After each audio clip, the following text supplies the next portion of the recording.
Late on the night of May 27th, 1995, a long-haul truck driver named Devin Williams pulled his gigantic refrigerated semi-truck into a truck stop in a city called Kingman, Arizona. After putting his truck in park, Devin reached over and grabbed his sleeping bag off the passenger seat and began to unroll it. Devin would normally get out and use the bathroom and brush his teeth before going to sleep for the night, but this night, Devin was so exhausted that instead of going in, he just unfurled that sleeping bag and then climbed behind the front two seats of his truck and got into what's called the sleeper cab, which is an area behind the front two seats in the cab where drivers can lay down and rest. Devin had been on the road for the last 4 days, basically non-stop, and all he wanted to do was just finish the stupid route and get back home to his wife, Mary Lou, and their 3 kids in the tiny town of Americus in Kansas. Devin hated being away from his family for long periods of time, which unfortunately was part of his job, being a long-haul truck driver. But they needed the money because he and his wife had just bought a new house and it was a total fixer-upper, and so they needed to do a whole bunch of repairs to turn that house into a home. And so, missing his family and just wishing he was done with this route, Devin laid in his sleeping bag in the sleeper cab trying to fall asleep, but he just couldn't. And unfortunately, as Devin knew, if he didn't sleep this night, then he would have to take another break later on this route to rest, because he couldn't just continue to drive with absolutely no sleep. And so taking an additional break that he was not prepping for could affect his ability to get home on time. It was Saturday night, and the strawberries and lettuce that Devin was hauling inside of his truck were due in Kansas City, Missouri, 1,300 miles away, on Monday morning. And so Devin began doing the math in his head. If he stopped a little while later to take another sleep break, would he still be able to cover those 1,300 miles by Monday? And he just wasn't sure. Everybody at the trucking company where Devin worked knew the 29-year-old as being very easygoing and good-natured. Trucking was very hard. People drove insanely long hours on very little sleep, and some people even took drugs to stay awake even longer to make sure they hit their deadlines. And so truckers have kind of earned the reputation of being very rough and tough people. And Devin certainly looked rough and tough. He was this big guy who wore cowboy hats, he had a big Fu Manchu mustache, he had tattoos. But in reality, despite how he looked, he was actually like a gentle giant. And really all he talked about were his kids, who he was totally devoted to. The only time anyone at this company saw Devin get mad was when his work interfered with his ability to see his family. And now, as Devin tossed and turned inside of his sleeper cab, he was getting mad because he was thinking this stupid route and his inability to sleep during this particular break was very likely going to interfere with seeing his family. And after an hour of Devin getting angrier and so not sleeping at all, he finally just gave up on sleep. He chucked his sleeping bag, he climbed out of the cab, and he headed into the truck stop where he went to the bathroom, he got a bite to eat, and then he called his boss and he told him that he had just made a stop in order to sleep, but he couldn't, and so he was just going to hit the road again. But don't worry, even though I need another break in order to sleep, I will be in Kansas City on Monday morning with this delivery on time. After speaking to his boss, Devin left the truck stop, climbed back into his truck, he fired it up, and then before long, he was back on the highway driving east. Devin's boss was a guy named Tom Wilson, and he didn't find anything unusual about this phone call he got from Devin. Maybe it was a little unusual that Devin was unable to sleep and that he called his boss to say he was unable to sleep, but Devin sounded totally normal. And so that night, Tom was not worried at all that Devin would not make it to Kansas City by Monday morning. Devin was like one of his most reliable guys, and so if Devin said he was going to be there on Monday morning, even if he needed extra breaks along the way, then he would be there on Monday morning. But on Monday morning, the distribution center in Kansas City, Missouri, where Devin was supposed to go and drop off the lettuce and strawberries, called Tom Wilson and they said, "Hey, your driver's not here yet. What's going on?" Now, at first, Tom was actually really annoyed with the distribution center because he felt like, okay, the clock has just struck the deadline. Devin will likely arrive in the next few minutes, and they're prematurely calling to complain. And so Tom communicated that to the distribution center, and they said, okay, fine, we'll wait a little bit longer. But when almost an hour passed and still Devin had not shown up, the distribution center called Tom back and said, hey, He's not here. Now, after the second call, Tom totally changed his mindset, and he was actually now worried about Devin. And so he apologized to the distribution center and said he would get in touch with Devin as soon as he could and figure out where their shipment was. But Tom couldn't just call Devin and ask where he was and what was going on, because this was back in 1995. They didn't have cell phones, and so Tom basically just had to wait for Devin, who's out on the road somewhere, to stop somewhere and call Tom to tell Tom what's going on. And so all day Monday, Tom sat at his desk waiting for a call from Devin. And when he didn't get a call from Devin, Tom began calling his other drivers all over the country, asking them if maybe they had had some sort of interaction with Devin and knew where he was and why he had not made it to Kansas City on time. But none of the drivers had any idea what was going on with Devin. No one had spoken to him. Then that evening, Tom got a call, but it was not from Devin. It was from Devin's wife, Mary Lou. And she was calling to say, "Where's Devin? He was supposed to be home by now, and he's not. I haven't heard from him in days. What's going on?" And at this, Tom suddenly thought, okay, we have a real problem here. And so when Tom explained to Mary Lou what was going on with Devin, how he had missed this deadline, Mary Lou panicked and immediately called the police. A little while later, a police officer in Americus, Kansas, arrived at Mary Lou's house to take down the missing person report. And after they did that, the deputy assured Mary Lou that very likely her husband would be found and he would be just fine. And so they explained to Mary Lou that what they would do is put out an alert to all the different police departments that fell kind of roughly along the route that Devin's truck had been on, and see if any of them had had some sort of interaction with Devin. You know, maybe he got into an accident, maybe his truck broke down and he was stranded somewhere, you know, maybe he was hospitalized, who knows? But very likely one of these police departments would know where Devin was. And sure enough, after this alert went out, the officer got a call back very quickly from a sheriff's department in a place called Coconino County, Arizona. Coconino County was located 200 miles to the east of Kingman, Arizona, which was where Devin had been on Saturday night but couldn't sleep and then called his boss to say he was going to hit the road again. But interestingly, the sheriff's department in Coconino County made it very clear to the police officer in Americus, Kansas, that they had no idea where Devin was,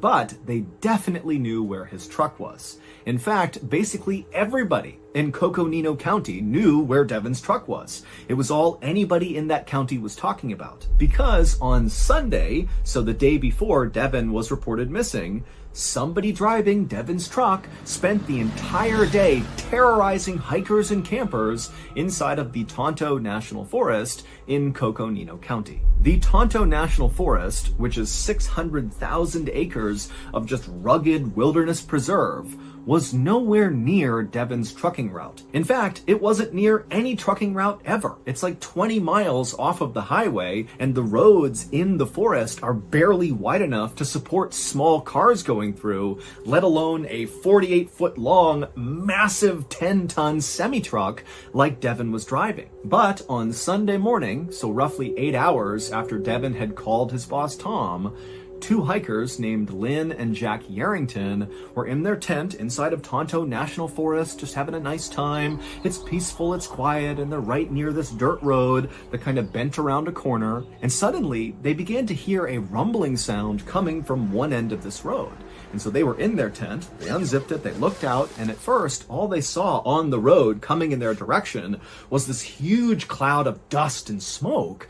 And then through the dust and smoke came Devin's humongous truck blazing down this road at practically full speed. And at first, Jack and Lynn are like, how is this truck even in the forest? How did it get here? How did it actually manage to drive to this point? And after Devin's truck whizzed past them and blazed off in the other direction out of sight, Lynn and Jack weren't scared or worried. They were just totally confused. And so they began speculating, like, well, maybe the driver got lost and they're trying to find a place to turn around or something. And sure enough, a couple of minutes later, they heard a rumbling sound and they saw another cloud of dust, and it was Devin's truck now coming back in the other direction on the same dirt road. And so Jack and Lynn, they kind of backed up behind their tent and they watched as this truck blazed past them again, flying out the other direction. And so in some ways that kind of confirmed to Lynn and Jack that yes, This driver, who's definitely driving recklessly at this point, has likely gotten lost, they've managed to turn around, and now they're heading back out to the highway, and that's all this was. And then all of a sudden, as they're kind of chatting about it and laughing about it, they hear the sound of the truck coming back again. And they look up, and sure enough, there's Devin's truck barreling down the road again. Except this time, Jack and Lynn, they looked where Devin's truck was going, and they saw there was a small sedan coming up the road in the opposite direction. So Devin and the sedan are going to collide, and because this road was actually on a turn, the driver of the sedan couldn't actually see the truck, and the driver of the truck, whether it was Devin or somebody else, couldn't see the sedan. And so both drivers are driving towards each other without realizing it, and so Jack and Lynn, they jump up, they begin screaming and yelling at the driver of the truck to slow down, but the truck didn't slow down. It just continued coming down the road, and the sedan driver, he saw Jack and Lynn flailing their arms and trying to get somebody to stop on the road, and so sensing there was another car, the sedan came to a full stop, and then right in front of them, they saw this truck come barreling around the road, and so the sedan began backing up wildly, trying to get out of the way of this huge truck, and then finally, the driver of the sedan just cut the wheel and peeled off the side of the road into the brush, and right as they did, the truck, which had not slowed down at all, even though the driver could have clearly seen the sedan, just whizzed right past the sedan and would have smashed into it if the sedan had not jumped off the road. The driver of the sedan got out of the car, and when Jack and Lynn ran up to him to make sure he was okay, he would tell them that he got a good look at the driver of the truck as he drove past him, and he told them that the driver was just gripping the wheel, looking totally straight ahead, no expression whatsoever, just barreling past him. It was like he didn't even look at the sedan. He was just going. A little later that day, and not far from where this incident had just happened on this road with Jack and Lynn and the sedan, there was this family that was hiking through Tonto National Forest, and they had arrived at this big, beautiful open field in the middle of the forest, and they planned to have a picnic in this field. But as they came out of the tree line and walked into this beautiful open high grass meadow area, they looked out and they saw just kind of in the middle of the field was this huge truck that made no sense. How in the world could this truck have gotten to this meadow? They didn't know. But they clearly saw there's a truck, and the father of the family, he saw there was a man standing next to this truck, just kind of looking away from them off at the mountains in the distance. And so this family kind of assumed that the driver of this truck had somehow gotten into this meadow and maybe their truck was stuck, and so now they need help. And so the father told his family to stay put for a second, and then he, on his own, walked across the meadow towards this truck. And as the father got closer, he did see that very clearly the truck was stuck in the mud. And so this driver very likely is stranded. And so as he got close enough, the father yelled out to this guy and said, "Hey, do you need some help?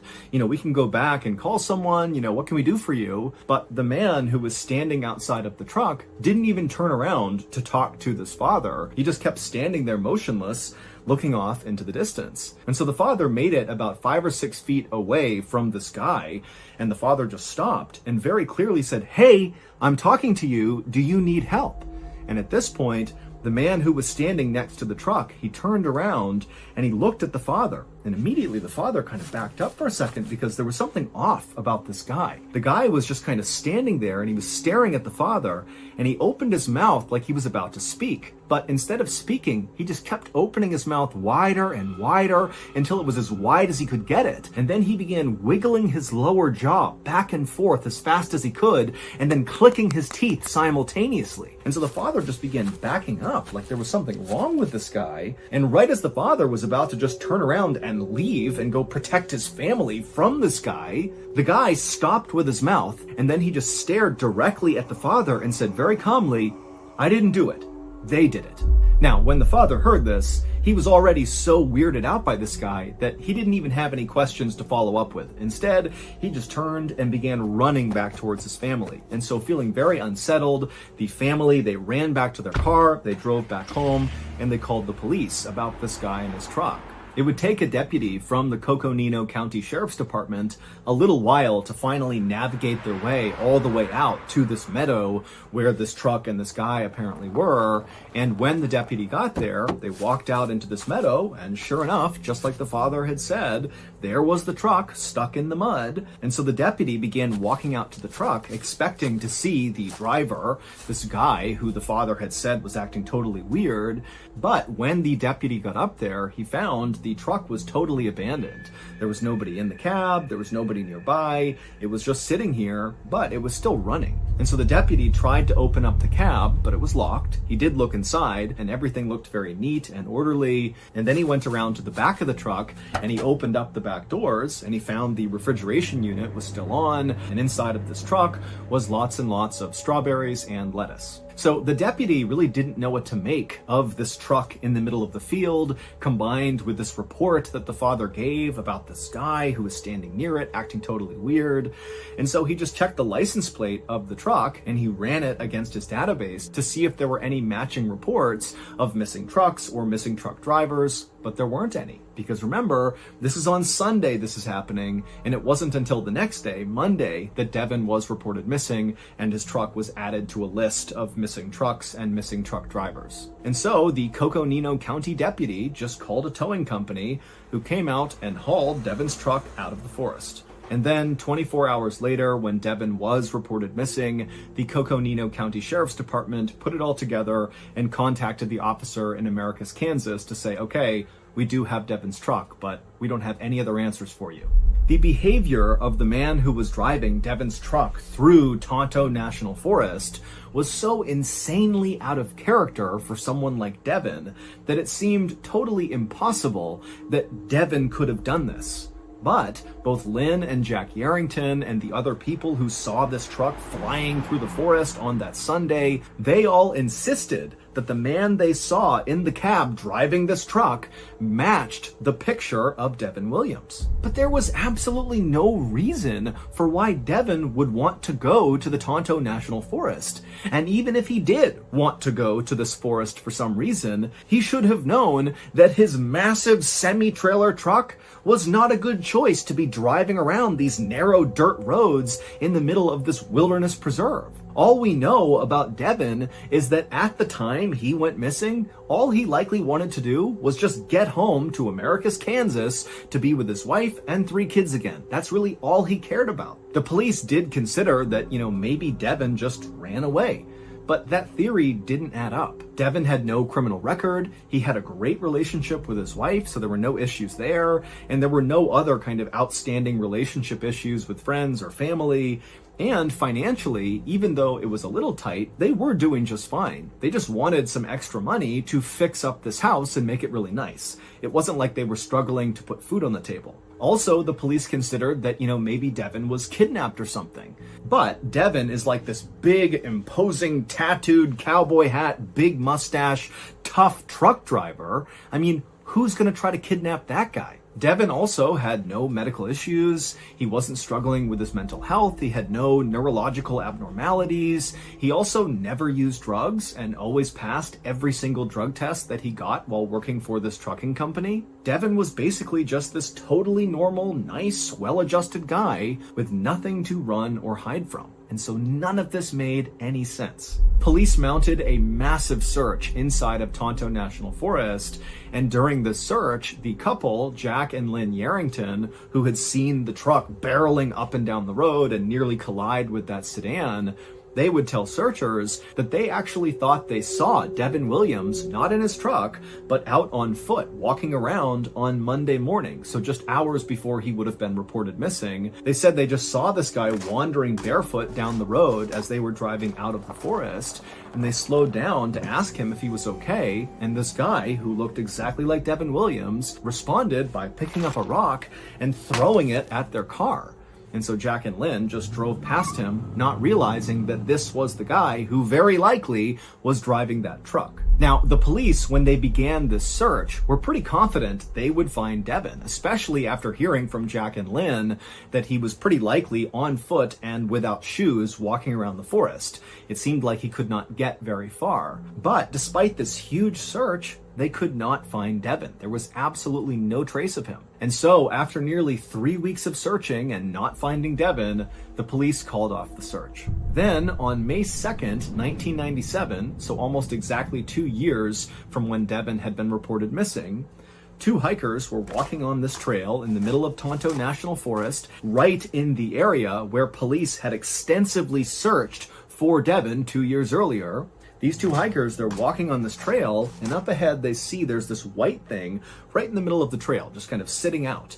Now, this is a well-trafficked trail, and so they're wondering, what is this thing? And so they walk up, and they see this white thing is a perfectly intact human skull. There's no skeleton, it's just the skull. And so these hikers, they gasp, they can't believe they're looking at a real human head, and they're thinking, how in the world did it get here? Why hasn't anybody else seen this and taken it? Like, how are we the first ones to see this? And so they would end up calling the police would come out, they'd gather up the skull, it would be sent in for testing, and sure enough, DNA testing would reveal the skull belonged to Devin Williams. No one has ever been able to explain what actually happened to Devin Williams, but the discovery of his skull inside of Tonto National Forest nearly guarantees that the driver of the truck 2 years earlier really was Devin, and the guy standing outside of the truck that was stuck in the mud in the meadow was likely Devin, and the guy throwing rocks at Jack and Lynn's car was Devin. People have put forth a whole host of theories about what happened to Devin, ranging from he had some sort of medical event where he kind of lost his mind and that's what caused all this strange behavior, or maybe Devin was on drugs despite not having any history of drug use. Maybe he took a really strong drug and that's what caused him to do all this. And still others believe that maybe there's a paranormal element to this whole story, that perhaps Devin was contacted by aliens and that's what induced all the bizarre behavior, and then ultimately he was abducted by said aliens, and then somehow his skull wound up back on this trail in the middle of Tonto National Forest. And as crazy as that sounds, still to this day, no one has any idea what happened to him, so that theory is just as good as any other. So that's going to do it. If you enjoyed today's story, be sure to check out our podcast called the MrBallen Podcast, where we have literally hundreds more stories just like this one available exclusively on Amazon Music. At around 9 p.m. on March 3rd, 2022, a 31-year-old woman named Corey Richens tucked her 3 young sons into their beds and then headed downstairs to her kitchen inside of her luxurious home in suburban Utah. Once she got down to the kitchen, she yelled out for her husband, whose name was Eric, to come join her in the kitchen. Corey had some big news that she had just learned that day, and now that their kids were all tucked away in their beds and were off to sleep, she and her husband could celebrate this big news and share a drink together. A moment later, Eric walked into the kitchen and Corey grinned at him and handed him his drink and then gestured for them to go upstairs to their bedroom. And so the two of them went upstairs, they sat down on the bed, and then Corey broke the big news. Corey's tiny real estate company had just found out that day that they were very likely going to close on a deal for this gorgeous 20,000 square foot mansion in Utah for $2 million. Now, Corey knew once she bought this property, she could do a couple of renovations to it and then quickly sell it for $3 million, meaning she was about to make a $1 million profit. Corey had been working really hard on her real estate business for years, but this really represented the first big break. She and Eric lived in a very conservative part of Utah where it was kind of expected that someone like Corey would stay home with the kids and be a good housewife, and that would be her life. But Corey didn't really want that. She wanted to have a professional career that was kind of on par with her husband's. Eric ran a very profitable masonry company that allowed the family to take vacations to Mexico and Spain every year, and also to afford their sprawling property at the end of the cul-de-sac. Corey had stayed home when the 3 boys were much younger, but now that they were 5, 7, and 9 years old, they had decided to hire a nanny, which had allowed Corey to finally go out and pursue her professional dreams. And so, totally beaming with pride, Corey sat there on the bed and clinked her husband's glass and went over all the details of this deal and talked about how great their lives were about to become with all this additional income. But fairly quickly, both of them decided they were too tired to stay up and celebrate any longer, especially Eric, who earlier that day had gotten an allergy shot and it had totally knocked him out. He was feeling kind of weak and tired, and so the two of them decided to just go to bed. And so after brushing their teeth and changing, they got into their bed, they turned off the light, and they were about to lay down and go to sleep when they heard their 7-year-old crying in his bedroom. And both parents let out a groan, and then Corey, she stood up, indicating she would handle this because they knew often their 7-year-old would have nightmares, and the only way he would go back to sleep was if his mom laid with him. And so Corey, she kissed Eric, and then as Eric rolled over to go to bed, Corey walked out of the room, she went down the hall, went into her son's bedroom, she got under the covers, and then before long, she and her son had fallen asleep. A few hours later, Corey suddenly sat up inside of her son's bed. It was about 3 a.m., and for a second, she couldn't even figure out where she was. The house was silent, it was totally dark, and she was confused, but then she remembered she had gotten up to tend to her son, and so she checked on her son, she saw he was still sleeping, and so she climbed out of the bed, she tucked him back in, she gave him a kiss, and then she left his room, went down the hall, and went back into her bedroom, where she climbed into her bed. Then she saw that Eric had kicked off all the covers, and he was sleeping on his back. And so Corey laid down on the bed and kind of rolled up right against her husband, and she pulled the covers up over both of them, and then she closed her eyes to go to sleep. But right as she did that, she noticed something very strange. Eric's body felt freezing cold. Corey opened her eyes and sat up in bed. She turned over and kind of pushed Eric to see if he would sit up and figure out why he was so cold. But Eric didn't budge, and when she pushed him, he felt really heavy, like dead weight. And so suddenly starting to panic, Corey yelled Eric's name several times, but Eric didn't budge. And so Corey leapt from the bed, she grabbed her phone, and she dialed 911. And when the dispatcher picked up, Corey was so hysterical as she's looking at her husband lying motionless in his bed that she could barely tell the dispatcher what was going on. But finally, she did get it out to the dispatcher, and the dispatcher said, "Stay calm, the ambulance will be there as soon as we can." And so just moments later, Corey heard the sirens outside, and so she ran downstairs, she flung the door open, and practically cried with relief as the paramedics charged into the house. But when the paramedics got upstairs into the bedroom and they went to go revive Eric, they saw right away it was already too late. Eric was dead. First responders had no idea what killed Eric. He seemed like a really healthy, fit guy who actually just the day before had gone for a casual 8-mile run, and he was also this big outdoorsman, always going on hikes and going on these long hunts. And so the idea that this guy had just suddenly died seemed really suspicious. The police did find a painkiller pill bottle on the bedside table next to Eric's side of the bed, and for a second they thought, well, maybe he overdosed on painkillers. But when they looked at the label on this pill bottle, it was immediately clear that this was a really old pill bottle and almost certainly had been empty for some time. When they asked Corey what she thought might have happened, she was totally in shock, but she did say, I don't know. I have no idea what happened to him. But, the day before, he did get that allergy shot and he had a kind of adverse reaction to it and really wanted to go to bed quite early, which seemed odd. But both Corey and the first responders agreed that it seemed pretty far-fetched that an allergy shot would lead to Eric's death. Suicide was also considered a possibility by first responders, but Eric really didn't have any reason to want to harm himself. He was a very devoted and loving father who adored his sons. He coached all their sports teams and went on all these adventures with them and was always out back kicking a soccer ball around with them. And his business was booming, and he had just learned that night that his wife's business was potentially going to start booming as well. And so ultimately, the police told Corey that we're just going to have to open an investigation and try to figure out what happened, and we'll be in touch. And if you think of anything that might help the investigation, please let us know. And Corey said, of course, I'll tell you, but she really wasn't listening. All she was thinking about was her 3 sons who were still sleeping in their beds and had no idea their dad was now gone.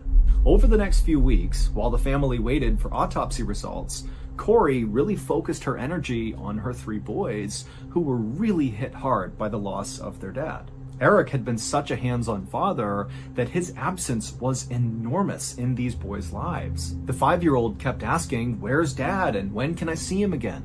The older two boys, who did sort of understand that their dad was dead, would also ask questions like, well, can Dad still see us, or can Dad still hear us? And these questions broke Corey's heart because she did not have an adequate answer to any of them. And so she tried to find a children's book online and in bookstores that dealt with grief in hopes that that would kind of help her sons deal with what they were going through. But none of the books she got helped at all. And so a few weeks after Eric's death, when still nobody knew anything about how Eric died or what had really happened, Corey decided that she would take a different approach to helping her sons grieve. Instead of trying to read a book that somebody else wrote about how to handle grief, Corey just called her sons around one night and began telling them a story about their dad. And as she told them this kind of made-up story about their dad being this angel that was taking care of them, she began drawing pictures with a crayon and paper of their dad with wings and a halo, and she'd draw the kids down below waving up at their dad, and she would tell the boys that your dad is an angel now, and he's looking down on you, and he can hear you, and he loves you. And this really seemed to work for the boys. It was like for the first time since his passing that the boys kind of connected with the fact that their dad was gone, but they still had this meaningful connection with him. And so very quickly, Corey's stories about their dad and the illustrations that would go with them became a ritual. Every night, Corey would tell these stories and draw these pictures. And so as the days and weeks went by, with still no word and no closure about what happened to their dad, Corey had a sort of epiphany. These stories Corey told her kids about their dad and how now he was this angel looking out for them, she could see firsthand how powerful it was and how really it was helping her sons cope with this loss. And she thought, why don't we turn our stories and all these illustrations into an actual grief book for kids? That way other families whose children are dealing with loss can read these stories as well and find some comfort. After all, Corey knew firsthand there really weren't any good grief books on the market. And so she knew for those that needed this, this would be huge. On April 13th, so 6 weeks after Eric had died and several weeks after Corey and her kids had begun officially writing this kid's grief book, Corey was backing out of her driveway when from the other end of the cul-de-sac, she saw a police car coming down the way, and it was the lead detective on Eric's case, Detective Woody.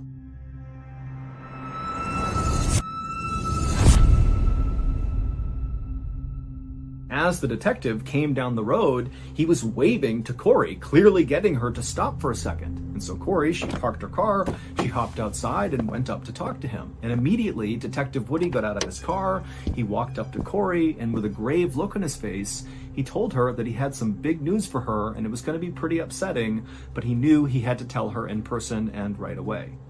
He told her that the autopsy results were in, and they determined that Eric had not died of natural causes. He had actually died from a fentanyl overdose. Fentanyl is a very powerful opioid that's often mixed with heroin, and just a little bit of fentanyl can kill someone.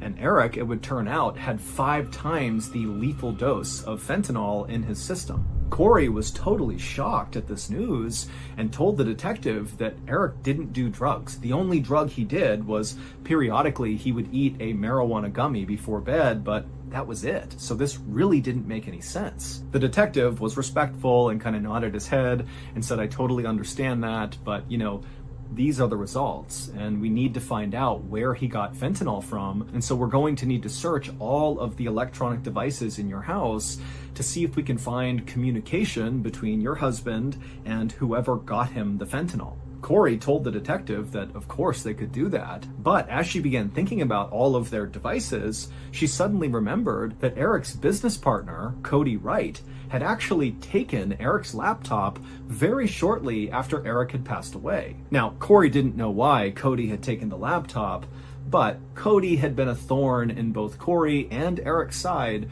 for several years now. Eric and Cody had been very close friends when they had started their masonry business together about a decade earlier, but they'd had a serious falling out a few years back. The two men had been on this elk hunting trip, and at one point Eric had illegally shot and killed a bull elk, and Cody had actually reported Eric after this hunting trip to the game wardens. And as a result, Eric got in a lot of trouble and was temporarily banned from hunting anywhere in Utah.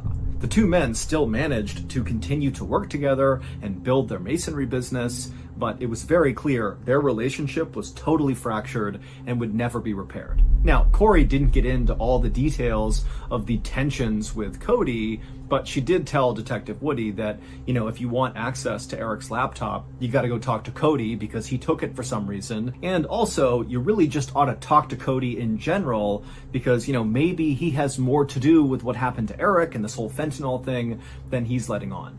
The detective told Corey that he appreciated the information and he appreciated being allowed to go in and collect all the devices, and that he would go talk to Cody and try to retrieve Eric's laptop. And then after that, the detective thanked Corey and said they'd be in touch soon. But after this conversation with Corey, the investigation into Eric's death kind of stalled out. When police did follow up with Cody, they didn't find anything really worth pursuing. And outside of talking to Cody, no new information came in about Eric's death or about, his connection to fentanyl. And so really there was nothing for police to operate on. And so while the family just kind of waited for more information to come out about whatever happened to Eric, Corey just focused her energy on taking care of her three boys and writing this grief book with them. And finally, on March 5th, 2023, so almost exactly a year after Eric has died, and still police have no idea what happened to him, the grief book was finally done, and Corey self-published it on Amazon under the title, Are You With Me? And right away, the book was a total hit with parents of grieving children. And as the 5-star reviews poured in, so too did requests from local media for Corey to be interviewed and talk about this book and why she wrote it and how her kids are doing. Corey had no idea her book would be this successful, and so at first she was really terrified to do any of these interviews. But eventually she decided she would just say yes to all the interviews because she was very proud of what her and her kids had created, and she knew Eric would be proud too. However, what Corey didn't know was there was going to be a massive unintended consequence from publishing this book. Ever since Eric was found dead in 2022, the police in Utah began painstakingly searching all of the electronic devices that the Richens owned and that Cody, Eric's business partner, owned. And basically they were just looking anywhere for some sign of communication between Eric and whoever had given him the lethal fentanyl dose. And at some point during the search of all these devices, the police found something very unusual, and they knew it very likely had to do with Eric's death, but they didn't really have any evidence to prove that, and so they just had to kind of sit on it and wait to see what happened next. And what happened next was shortly after Corey published her grief book, it got all this media attention, and in turn, because of this attention, Eric's death, specifically the unsolved nature of his death, also got a lot of media attention. And eventually, several people who kept seeing all this news about Eric's unsolved death reached out to police and said, you know what? He did not overdose on fentanyl. He was murdered, and I'm almost positive I know who did it. And lo and behold, the alleged killer that all these people brought up to the police was the same person that the police in Utah had become suspicious of because of all those unusual things they had found during their search of all of the electronic devices. And so on May 8th, 2023, not long after getting all these tips about this alleged killer, the police in Utah felt like they finally had enough ammo to go after this person, and they headed out to make an arrest. While we don't know for sure what happened, because again, this story, it's ongoing. This case has not even gone to trial yet. Here is what prosecutors say really happened to Eric Richens on March 3rd, 2022, the night he died. That night, Eric was upstairs when he heard Corey down in the kitchen calling for him, saying to come down and join her. And so he went downstairs, he went into the kitchen, and immediately he saw his wife grinning ear to ear, and she promptly handed him a drink and said, "I have big news and we're gonna celebrate." And after the two of them went up to their bedroom, Corey told Eric all about this big real estate deal and how their company was about to profit $1 million. And then after that, they clinked their glasses together, said cheers, and took a sip from their cups. The drink that Corey made for both of them was called a Moscow Mule. It's made with ginger beer, vodka, and lime. But when Corey mixed Eric's Moscow Mule, she added one additional ingredient, a lethal dose of fentanyl. It would turn out Corey had been stealing money from Eric's bank accounts, and he had found out. Eric also had discovered that Corey had been taking out these massive loans in their family's name, which Eric was really upset about. In fact, Eric was so upset with Corey that he wanted a divorce and was talking to a divorce lawyer and making sure after the divorce was finalized that Corey could not touch his money. But perhaps sensing that a divorce was imminent and the money faucet would be turned off, Corey simply took out a $2 million policy on Eric and then killed him. And then shortly after that, in order to help her sons deal with the loss of their father, who she killed, she wrote a grief book about it and sold it for a profit. Police say Corey had been working for weeks to figure out the right fentanyl dose to give to her husband. On Valentine's Day that year,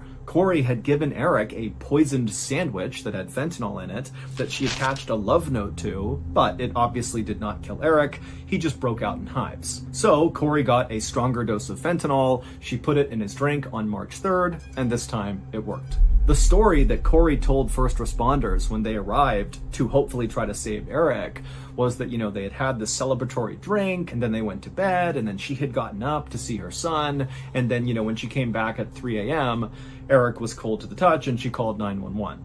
But in reality, after she poisoned her husband and he's laying there still on the bed, slowly dying from this overdose, she just got up and paced around the house for several hours, Googling things like how to destroy electronic evidence and luxury prisons for the rich in America. These searches were, of course, the highly unusual and suspicious things that the police saw when they looked through all those devices during the initial part of the search. But as much as it made them think Corey likely had something to do with this, they didn't have enough to actually arrest her. However, after Corey published her grief book and went on this big tour promoting her grief book, Eric's family, who's watching this happen on TV and listening to the radios, they just couldn't take it. It disgusted them because they secretly believed that Corey had killed Eric over money. They didn't like Corey to begin with, and it just felt like she did this, and now she's profiting on Eric's death. And so family members began reaching out to police in Utah, and they said, "You really need to look into Corey. We think she killed Eric. This whole grief book thing is a joke. She's a killer." Ultimately, it was those calls from Eric's family to the police, combined with Corey's very unusual and suspicious search history and electronic activity on the night that Eric died, that allowed police to arrest her at her home on May 8th, 2023. Corey, who denies any wrongdoing and says she did not kill her husband, is currently charged with aggravated murder, which could lead to the death penalty if she's convicted. She's being held without bail while she awaits trial, and her book, Are You With Me?, is no longer being sold on Amazon. Just admired the unbelievable landscape all around him. He was near the Austrian Alps, and so there were literally just mountains jutting up everywhere. Duncan, who was originally from Canada, had been this highly touted, unbelievable first-round draft pick by the New York Islanders back in 1984. The Islanders are a professional ice hockey team in the United States. But despite Duncan's incredible promise and athleticism, he just couldn't ever get it together, and so he never actually made the New York Islanders' big league roster. And so, in 1989, Duncan started to realize that maybe his hockey career was coming to an end. But instead of just hanging up his skates in frustration, Duncan decided he would pursue a different type of career that kept him still within the hockey world. He would become a coach. And so in 1989, Duncan had agreed to coach this small-time professional hockey team in Scotland. And for Duncan, his thought was, I'll go there, I'll learn how to be a good coach, and then down the road, I'll maybe have the opportunity to coach much more prominent and prestigious teams. But before moving to Scotland and beginning this new career, Duncan decided what he really needed right now was just to take a break, because for basically his whole life, Duncan had been playing hockey around the clock, practically 7 days a week. You don't get to become a first-round draft pick unless hockey is your life. And so Duncan thought, you know what, before I begin this huge life transition, I'm gonna just kick back and relax and go on a huge European vacation. And one of the first stops of this vacation was going to be the Austrian Alps right in front of him. However, he wasn't just going to look at these incredible mountains, he was going to snowboard down them. Or more specifically, he was going to learn how to snowboard on these incredible mountains. And so Duncan finished eating his apple and then chucked the core into the bag, and then he hopped out of his car, shut the door, locked it, and then began walking across the parking lot towards the white gondola station. A gondola is like a ski lift, but much bigger. It's kind of like a small bus with lots of windows, and it's connected to a cable, and that cable, which is elevated off the ground, pulls you up and down mountains. Now, typically, people ride gondolas just for the incredible view of the mountain from up high. But some gondolas are actually in place to take people to specific locations in the mountain. And typically these locations are areas that are not accessible otherwise. You need a gondola to get there. And in Duncan's case, the gondola that he was about to hitch a ride on was of the latter variety. It carried passengers from the station near this parking lot high up into the Austrian Alps, up to about 10,000 feet of elevation, where there was another gondola station called the Eisgrot Mountain Station. And right next to the Eisgrot Mountain Gondola Station was a very unique ski resort called the Stubai Glacier.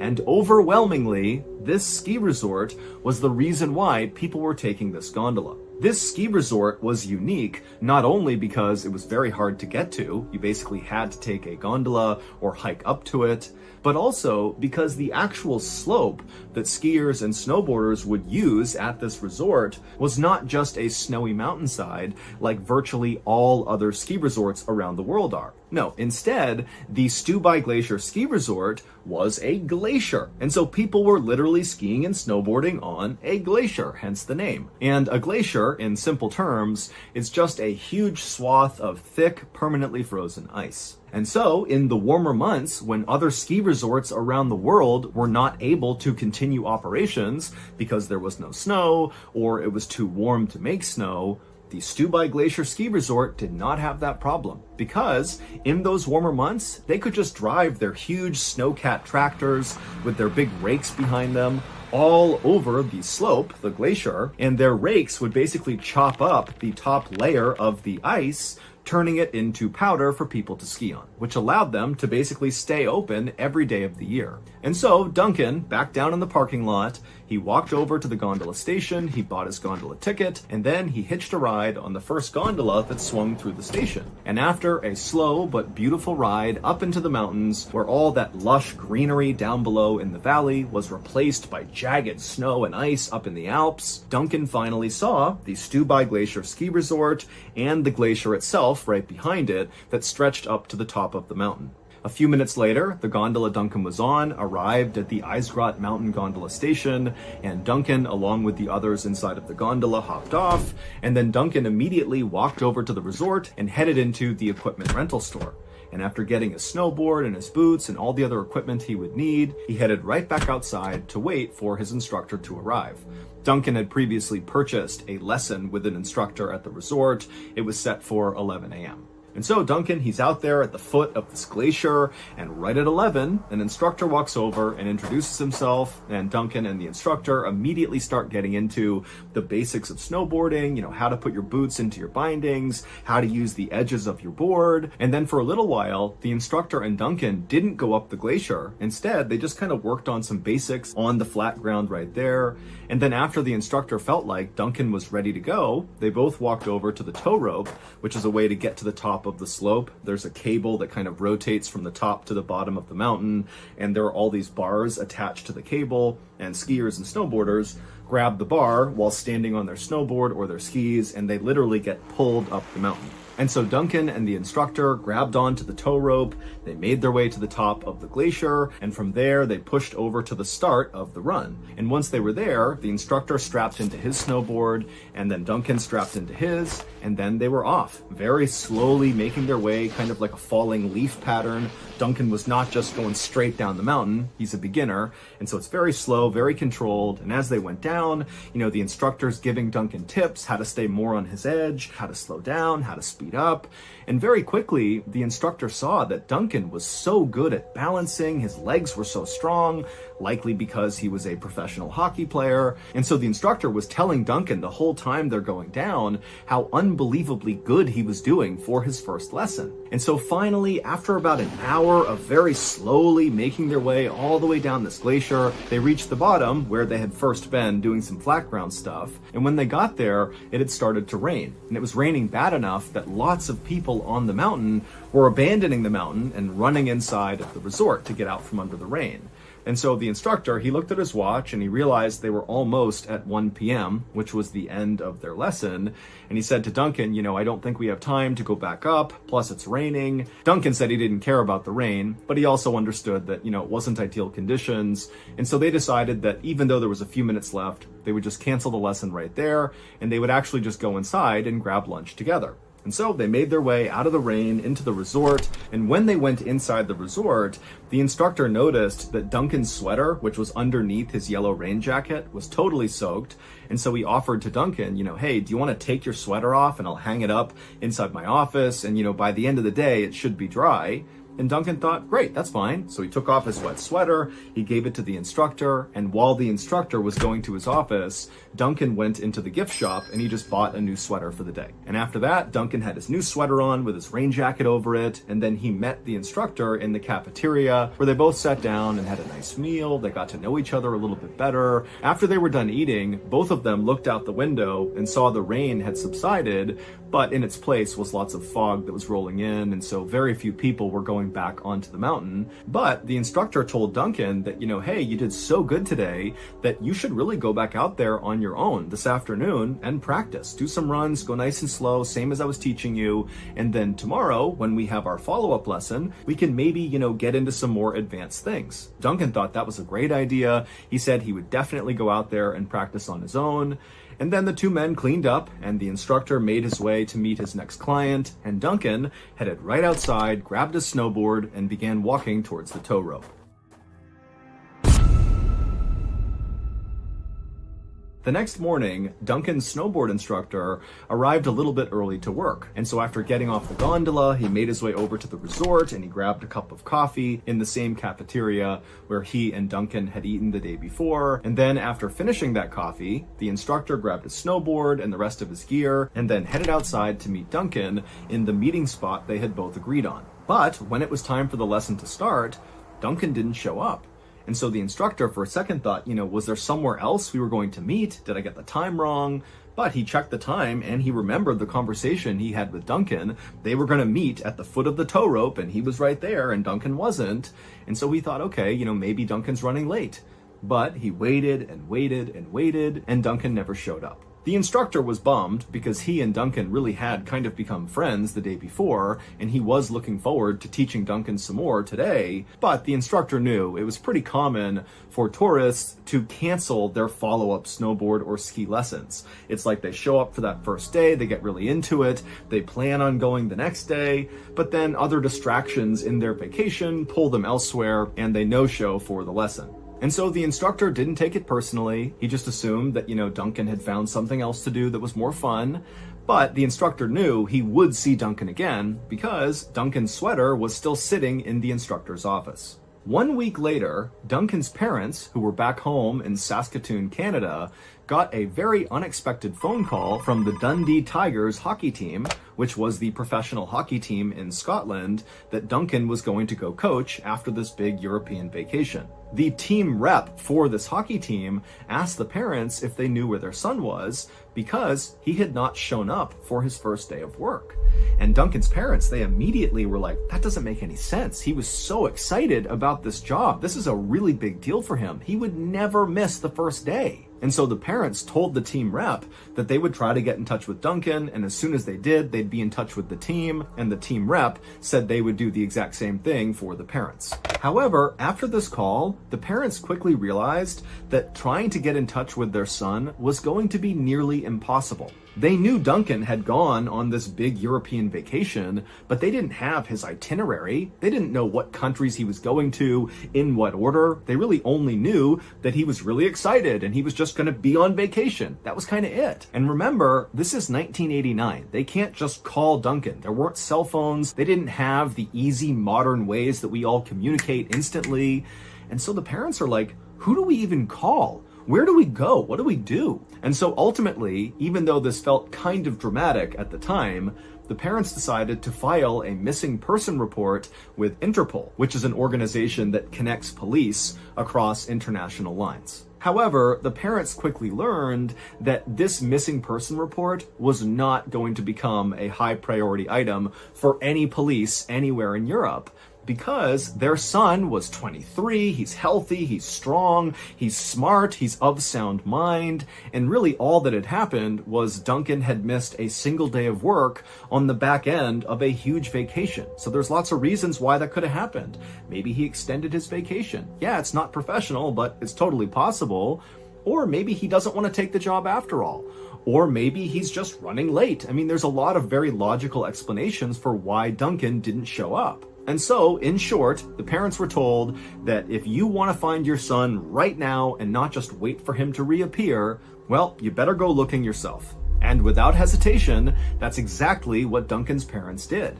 They packed up a couple of suitcases and they headed to Europe to go find their son. Because to them, it felt like something was wrong here and there was no time to waste. But again, the parents have no idea where their son would have gone in Europe. And so they don't really have a good starting point. They don't know who to talk to. But they just began chasing down every single seemingly insignificant lead they came across. And as they traveled all over Europe, they hung up thousands and thousands of flyers that showed their son's face, said he was missing, and here's a number to call if you know where he is. But despite these efforts, the parents really got nowhere. That is, until about a month into their search, when still they have not found Duncan, they have no idea where he is, they've chased down all these leads, they've all dead-ended. And at this time, the parents convinced several news outlets around Europe to air a segment on their news about Duncan. And one of those missing person segments aired in Austria. And the news anchor in Austria, when they were doing this segment, they described the car that Duncan was almost definitely driving when he went missing. It was that little red car. The parents had discovered in chasing down their leads that their son had borrowed the little red car from a childhood friend who used to play hockey with him, and the friend had told the parents that he had lent it to Duncan, and Duncan had told him he would have it for a week and then return it.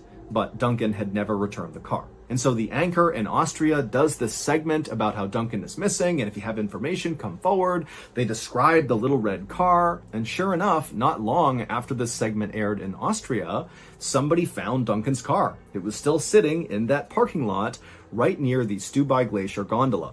Immediately, when Duncan's parents heard about this, they flew to Austria and they met with police who brought them out to look at their son's car. They hadn't moved it. It was still just sitting where he had left it. And then also police showed the parents what they had found inside of the car, which included Duncan's passport, a letter to his girlfriend, where he talked about how excited he was to go to Scotland, and also a bag of rotten fruit. The police also told the parents that now, with the discovery of this vehicle, they were going to really lean into this missing person case to try to find their son, and that the next day they were going to launch this huge search of the area near where his car was to hopefully find Duncan. And so the parents, who were now cautiously optimistic that they might get some answers, they left the police and they went to a local hotel to rest up before the next day when they would be up early and join this huge search party. But when they got to that local hotel, they did what they always did everywhere they went in Europe. They began handing out all these missing person flyers with Duncan's face on them to everybody they saw in the lobby. They began hanging them up all over the hotel. And sure enough, just by completely random chance, they handed one of these flyers to Duncan's snowboard instructor. They handed it to him, he looked at it, and he did a double take, and he was like, I know him. And he explained how he taught Duncan how to snowboard, and then Duncan didn't show up the next day, and he just figured, okay, he blew it off to go do something else, but he'd come back for his sweater. But he never came back for his sweater, and he never heard from Duncan again. And so the parents, they have been searching all of Europe for a month, and they haven't talked to anybody who knew Duncan. They've gotten nowhere, and now they've just randomly stumbled on probably the last person to see Duncan before he went missing. And so they kept asking the instructor, give us more information. What was his attitude like? Was he stressed out? Was he scared? Was he worried about something? Where did he go? Give us anything. But the instructor really didn't have that much more information to offer. And so he tried to answer all their questions, but really just finally said, look, I'm sorry. All I know is after we ate lunch together on the 9th, Duncan said he was going to go out and do some practice runs, but I never actually saw him go up. I didn't see him come down. I just assumed he went up there and was kind of on his own for the day. And then, of course, the next day, I didn't see him and he never came back. And so I'm sorry. That's all I know. And so the parents finally said, thank you so much for the information. Please get in touch with us if you remember anything. And the instructor said he would. And then after that, the parents made their way to their room and they went to bed. The next morning, the parents got up early and they headed to that parking lot where Duncan's car was. And there were all these people, police officers and volunteers that were there to be a part of this big search party. And so after the parents explained to the leaders of the search party what the instructor had told them, that very likely their son had been up at the Stubai Glacier ski resort when he went missing, the entire search party quickly hopped on gondolas and made their way up there. And all day, this search party combed this glacier up and down. They walked all around to the backside of this mountain. They rappelled down cliffs and they hiked all over this entire segment of the mountain, but nobody found anything that gave away where Duncan had gone. And the next day, it was the same story. Huge search party looking everywhere, expanding the search, not just Stubai Glacier, but basically all over this entire swath of mountain range.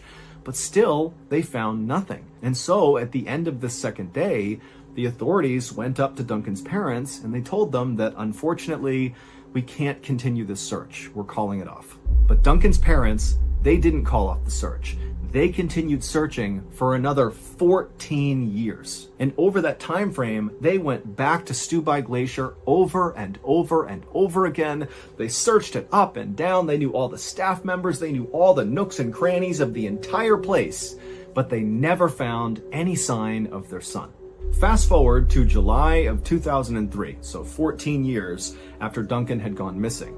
And a Stubai Glacier ski resort employee was riding the tow rope towards the top of the mountain when they noticed there was a bright yellow piece of trash right in the middle of the slope. And so the employee rode the tow rope just a little bit higher, and then he let go and skied down to this yellow thing. He reached down and he began pulling on this piece of yellow, and suddenly he stopped. And absolutely horrified, he realized this was not trash.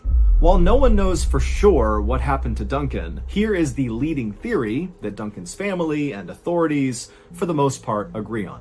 Back on August 9th, 1989, after having lunch with his snowboard instructor, Duncan was feeling motivated to go back out and take some practice runs. And so he headed outside, he looked up at the glacier, there's all this fog rolling in, but it's not raining, and so nobody's on the slope, and so it's perfect for a beginner. He's gonna have this place to himself. And so he grabs his board, he makes his way over to the tow rope, he straps in, he grabs onto a bar, and he makes his way to the top. Once he gets off, he makes his way over to the start of the run, he puts his other foot into his binding, he makes sure he's all set, and then he stood up and began slowly kind of waffling his way down the completely vacant and very foggy slope. And as he was going along, he got more and more confident and began going a little bit faster and a little bit faster until finally he was basically just bombing it down the mountain, relying on his natural balance and strength to kind of keep him up. And then all of a sudden, he caught an edge and flipped forward and smashed into the ground. And when he did, he broke his leg. The unique danger to humans when it comes to glaciers is something called a crevasse. Basically, cracks form in the ice, and sometimes these cracks can be massive, like mind-bogglingly massive, hundreds and hundreds of feet, that if you fall into this thing, you're done. No one's getting you out of there. You are falling either to your death, or you're falling so far down that no one can get to you. Or, like in the case of Stubai Glacier Ski Resort, they had the issue of little crevasses forming kind of all over the place. Especially if it rained, the rain would begin to crack the ice, or if maybe it was warmer than usual, the ice would crack here and there. And so the resort was really good about constantly patrolling their slope to make sure no crevasses had formed anywhere on the slope. And so when you got to Stubai Glacier Ski Resort, you were warned that there is such a thing as a crevasse. This is a real glacier, so make sure you're looking around and don't fall into one. Well, because it had rained, a crevasse had formed, a small one, like a pothole, in the slope, but because it was so foggy because of the rain, as Duncan was bombing down, he didn't see it, and that's what he caught his edge on, causing him to fall and break his leg.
And so Duncan, he's now stranded in the middle of the slope. He's not close enough to the bottom to where he could pull himself into the resort. He's not close enough to the top where he could get himself up there and talk to the tow lift operator. And so he's just kind of stranded. There's nobody on the mountain. It's so foggy, nobody can see him from the resort. And so he's just stuck in agonizing pain, wondering what he's supposed to do.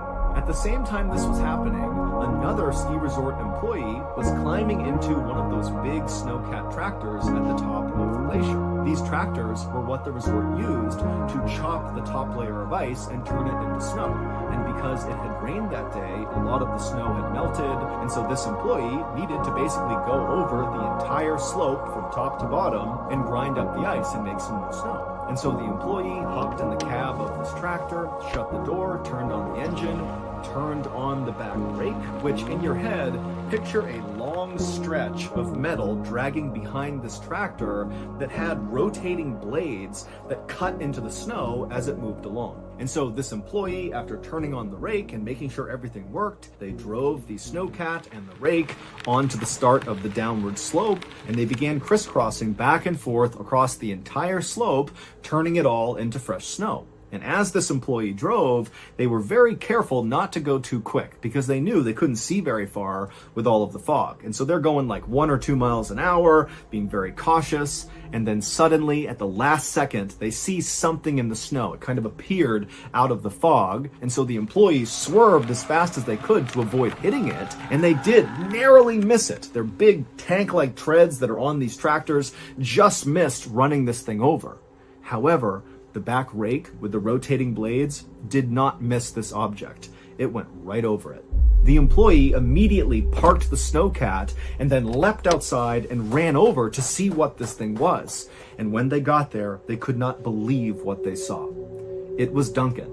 And all those rotating blades that had crossed over him had basically mutilated him. One of his arms had been cut off, one of his legs was nearly cut off, but it's believed Duncan was actually not dead. The injuries were horrible, but they would not necessarily have killed him outright. He would bleed to death without help, but in theory, he could have been saved. But the employee, even though this was a total accident, totally panicked and decided that because it was so foggy, no one must have seen this. No one was around, and so no one would know that they were the ones who ran this guy over.